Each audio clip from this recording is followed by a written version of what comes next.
अब हम डिस्कस करते हैं रिफ्रैक्शन। हमने पिछले वीडियो में डिस्कस करा था वो मिरर्स के बारे में, रिफ्लेक्शन। ठीक है, अब हम डिस्कस करेंगे रिफ्रैक्शन। तो रिफ्रैक्शन होता क्या है? तो रिफ्रैक्शन मैंने पिछली बार भी बताया था कि अब्जॉर्प्शन, रिफ्लेक्शन और रिफ्रैक्शन होता है। तो रिफ्रैक्शन में क्या होता है, देखो जैसे कि आपके पास ये है, तो ये जो है ये बेंड होएगी, राइट, तो ऐसे जाएगी, तो ऐसे जाएगी, तो ये बेंड हो जाएगी, तो इसे कहते हैं रिफ्रैक्शन। ठीक है, तो अगर आप रियल एग्जांपल्स देखें रिफ्रैक्शन के, जैसे कि आप एक ग्लास लो, उसमें पानी भरो, ठीक है, और फिर आप एक लेमन लो। लेमन आप पहले साइज देख लेना लेमन की, फिर आप लेमन को पानी के अंदर डालना, तो आपको लगेगा कि ये जो है वो साइज में ना थोड़ा सा बड़ा दिखेगा। तो ये रिफ्रैक्शन की वजह से होता है।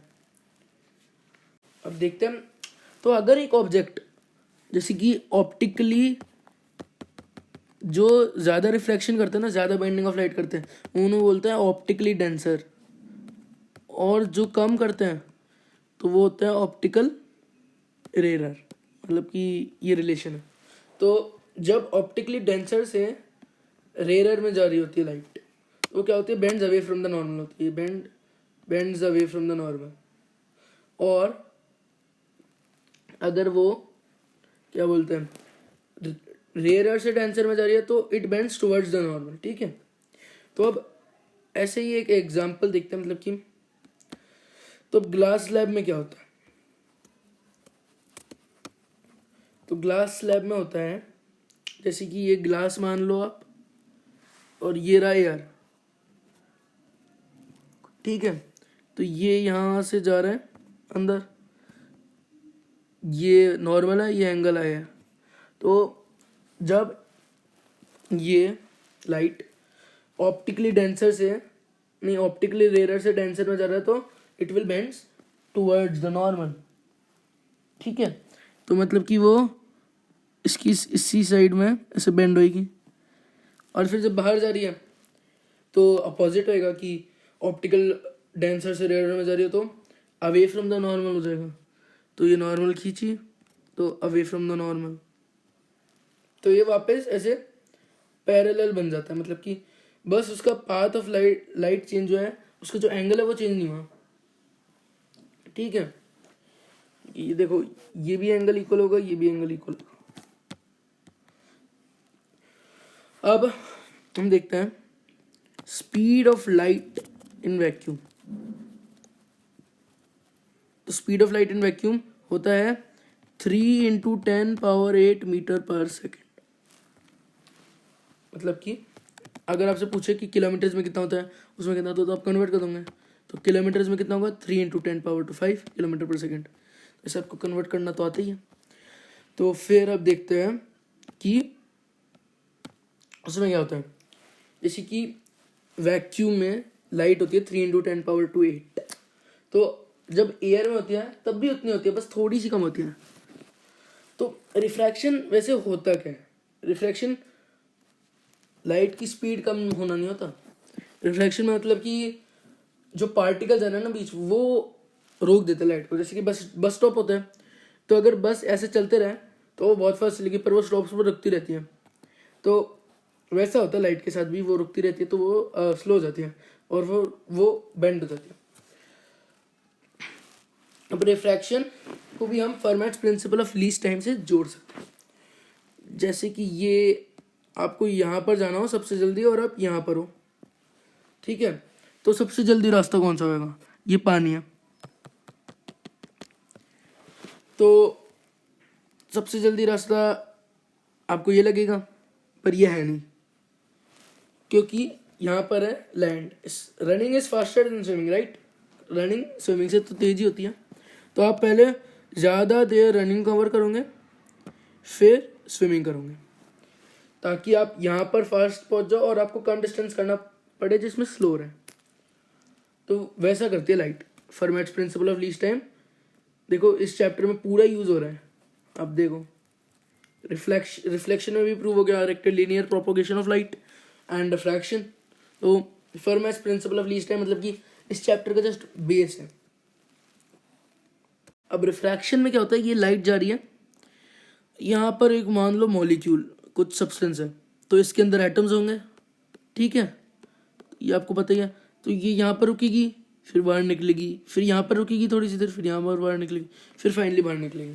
तो ये थोड़ा सा ऐसे पाथ ऐसे होते जाएगा, तो वो बेंड होती हुई दिखेगी, ठीक है। तो यही मेन रिफ्रैक्शन। तो अब जैसे कि लॉज ऑफ रिफ्लेक्शन भी दो होते हैं, वैसे कि लॉज ऑफ रिफ्रैक्शन भी दो होते हैं, ठीक है। तो पहला लॉ ऑफ रिफ्लेक्शन क्या होता है कि इंसिडेंट रे, रिफ्रैक्टेड रे एंड नॉर्मल, और जो दो ट्रांसपेरेंट मीडिया में है वो, तो they all lie in the same plane. इसका मतलब क्या है, जैसे कि आपको ये है, ये रिफ्लेक्शन हो रहा है, ये हो रहा है, तो ये इंसिडेंट रे, ये रिफ्रैक्टेड रे, तो ये एयर है, तो ये सारे एक ही प्लेन पर होता है, 3 डायमेंशनल पर नहीं, 2 डायमेंशनल पर होता है, ठीक है। Reflection states that sine of angle of incidence ratio to sine of angle of refraction is equal to constant for a given pair of media for a given pair of colour. मतलब कि दो media के बीच में sign आई और sign are का ratio हमेशा same रहेगा, ठीक है। तो अब मैथ्स में पढ़ाई चुका होगा कि आपको साइन क्या होता है, कॉस क्या होता है, टेन क्या होता है, तो वो मैं अगली वीडियो में भी बता दूंगा आपको। जो अगली वीडियो में बनाऊंगा ना वो मैथ्स के ऊपर बनाऊंगा और इसके ऊपर ही बनाऊंगा, ठीक है।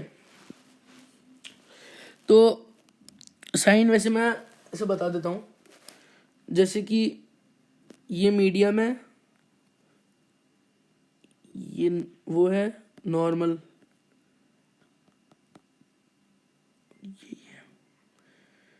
ठीक है। तो ये angle r, angle of refraction, ये एंगल है। तो अब इनका साइन होता है हाइपोटेन्यूज बाय अपोजिट साइड, मतलब इसका हाइपोटेन्यूज इस राइट एंगल ट्रायंगल का हाइपोटेन्यूज ये, ठीक है, और ये अपोजिट साइड। तो opposite side by hypotenuse is the sine of r and sine of i is the hypotenuse, this is the hypotenuse, this is the opposite side, so opposite side by hypotenuse of angle I, right, in the right angle. So there sin I by sin R is a constant, means it remains the same for a given two media in for a given same color, okay।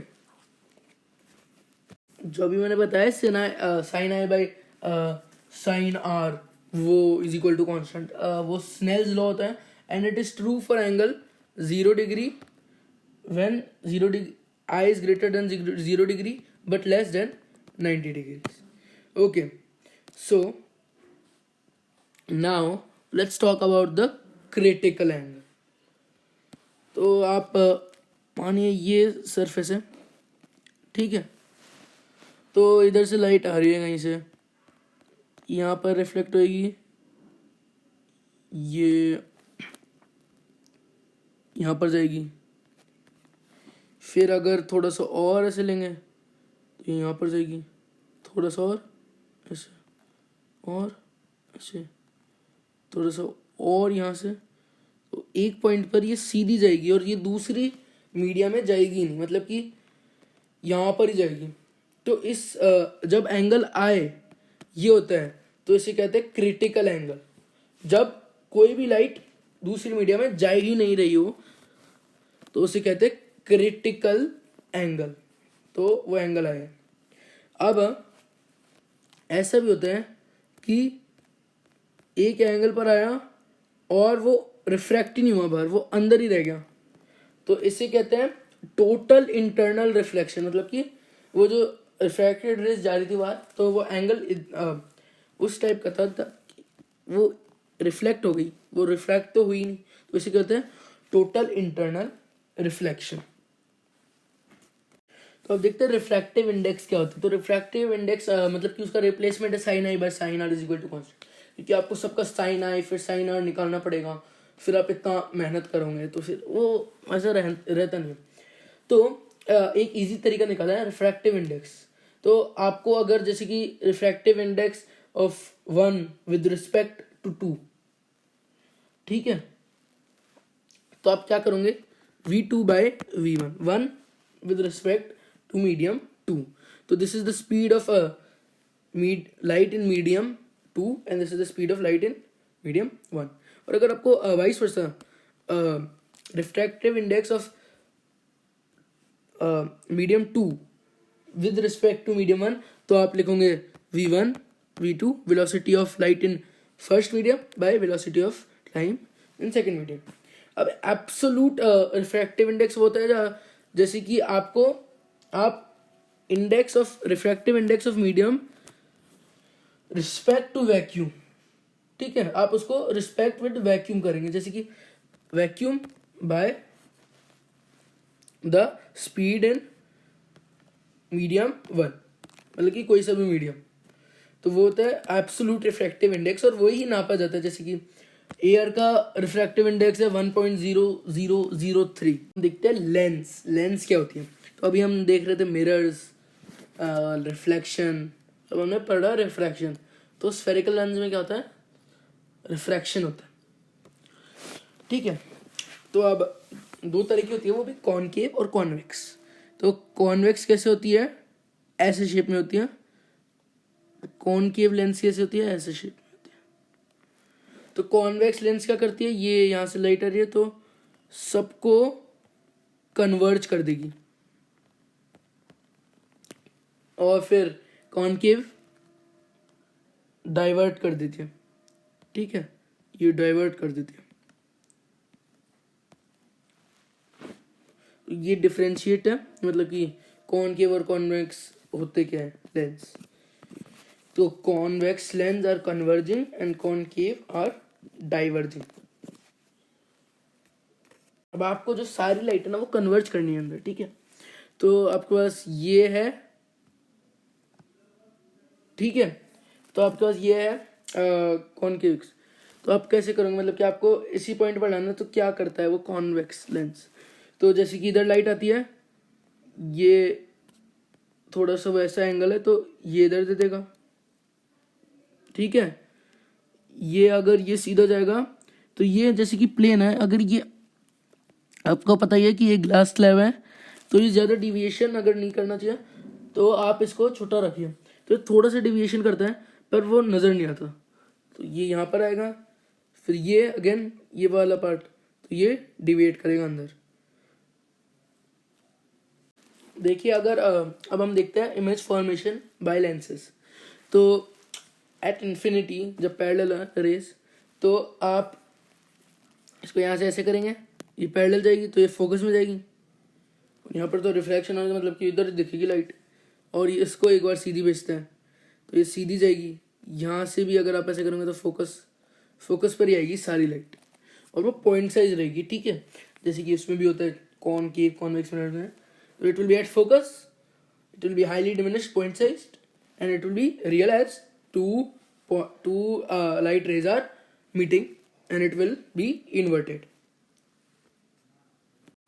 So let's see what happens if we have an object beyond 2f. So if we have an object beyond 2f, like this one, then we'll first take one parallel, okay, so this will go through the focus, and the other unaffected ray which goes is this one.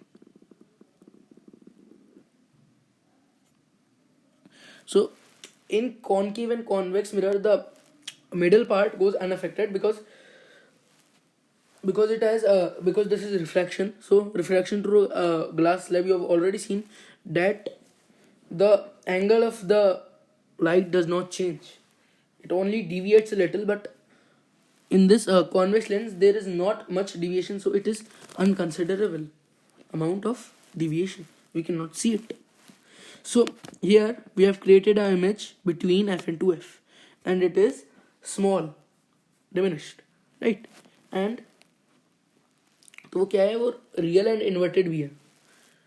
ठीक है, तो हमने क्या करा, हमने ये लिया एक ऑब्जेक्ट, उसके पैरेलल फेंका, वो फोकस में गई। एक ये वाला लिया तो ये सीधे लाइन यहाँ से ली मिडल से, तो मिडल गोज अनअफेक्टेड, तो वो क्या यहाँ पर आकर गई और ये छोटी बन गई और रियल एंड इन्वर्टेड बन गई, उल्टी बन। अब नेक्स्ट है हमारा, अब अगर हम ऑब्जेक्ट 2F पर रखेंगे तो कैसे इमेज आएगी। तो सबसे पहले हम अपनी 2 स्पेशल रेज लेंगे। तो सबसे पहले एक पैरेलल जो फोकस के थ्रू जाएगी और एक जो अनअफेक्टेड जाएगी। तो आपको ऐसा मिलेगा, तो ये ऐसे जाएगी और ये जाएगी यहाँ पर। तो ये दोनों सेम साइज की मिलेगी आपको, ये जो दोनों है ना वो सेम साइज की मिलेगी आपको। तो ये सेम साइज की होगी, वो रियल होगी, वो इन्वर्टेड होगी और वो एट 2F, मतलब सेम डिस्टेंस वापस। तो अब आप देखेंगे नेक्स्ट इमेज बनेगी हमारी बिटवीन फोकस एंड 2F।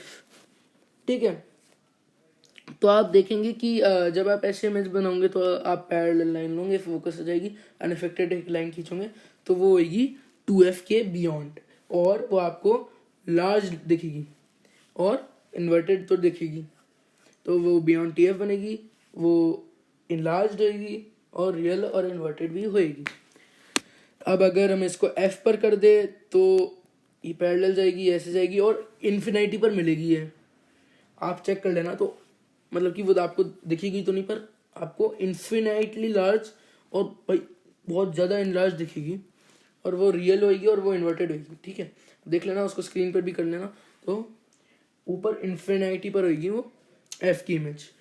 उसके बाद नेक्स्ट है, ये होएगी वर्चुअल इमेज। ये होएगी पहली वर्चुअल इमेज कॉन्वेक्स लेंस में। तो कॉन्वेक्स लेंस और कॉनकेव मिरर की जो प्रॉपर्टीज है वो सिमिलर दिख रही है।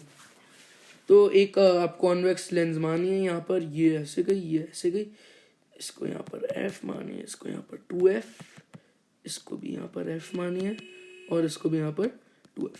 अगर बियॉन्ड F होगा तो ये यहाँ पर जाएगी, ये यहाँ पर जाएगी, ठीक है, और ये यहाँ पर जाएगी, यहाँ पर जाएगी, यहाँ पर कभी नहीं मिलेगी है। ठीक है, तो अब कभी नहीं मिलेगी तो हमारी आइज क्या देखेगी, हमारी आइज देखेगी कि ये पीछे से कहीं आ रही है इमेज, है ना, ये यहाँ से देखेगी, यहाँ पर आ रही है इमेज। ठीक है, ऑब्जेक्ट तो है इतना सा, पर देख कितना बड़ा है भाई, बहुत ज़्यादा लार्ज, वर्चुअल भी है, एरेक्ट भी है, और वो जो दिखेगी वो सेम साइड ऑफ लेंस में दिखेगी जहाँ पर ऑब्जेक्ट है। ठीक है, वही हो जाता है, जैसे कि यहाँ पर ऑब्जेक्ट है और यहाँ पर आपको वो दिख रही है इमेज, इमेजेस फॉर्म होती है। तो कॉनकेव मिरर्स जैसे कि कॉन्वेक्स मिरर की कॉनकेव मिरर से जुड़ती है, मतलब कि वैसे कि कॉनकेव लेंस की कॉन्वेक्स मिरर की जैसे मिलती है प्रॉपर्टीज। तो आपने एक ये लिया कॉनकेव मिरर, मतलब कि लेंस।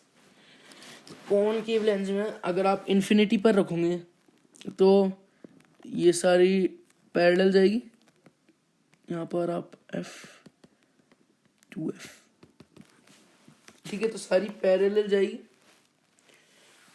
और ये आपको लगेगा फोकस पर मीट हो रही है। यहाँ पर जो फोकस है ना, आपको लगेगा यहाँ पर मीट हो रही है, तबकि यहाँ पर से जा रही है, पर आपको ऐसा लगेगा, आपकी आई जैसे दिखाएगी कि यहाँ पर फोकस से मीट हो रहा है। ठीक है, तो आपको लगेगी वो बहुत ही छोटी इमेज, क्योंकि वो पॉइंट साइज है फोकस, और क्या देखेगा, वो virtual and erect and it will B at focus. तो जो इन्फिनाइट चाहिए वो हमेशा फोकस चाहिए। अब अगर आप इसको जो पोल है और इन्फिनिटी के बीच में लोगे तो क्या होएगा, देखते हैं। तो आपने ये लिया, ये तो यहाँ पर F 2F F 2F, ठीक है। तो आपने जैसे कि लिया, यहाँ पर है इमेज, तो ये जाएगी यहाँ पर से जाएगी, बल्कि यहाँ पर से जाएगी थोड़ी सी और आपको लगेगा कि एफ से आ रही है, ठीक है। और फिर आपको दूसरी जो इमेज दिखेगी वो क्या दिखेगी आपको, वो जो अनडिस्टर्ब जाती है ना। तो ये अनडिस्टर्ब जा रही है बीच में से, यहाँ पर बनेगी इमेज और छोटी बनेगी, ठीक है। तो it will be virtual, right. It will of course be virtual because the lines are not meeting and it will be between the focus and the pole or the optical center of the nerve. This is the optical center of the nerve. Okay, so it will be diminished, it will be virtual, erect, it will be between the focus and the optical center. So these are the images formed by convex and concave lens. So sign convention for spherical lenses are also there. So if it is in the left, it will be minus, it will be in the right plus, if it will be up then it will be plus, it will be down and it will be minus. So these are the sign conventions for spherical lenses as well. So sign conventions are very important. So in the exam or whenever you are doing this stuff, then always sign convention should be in your mind while doing this types of questions. Okay,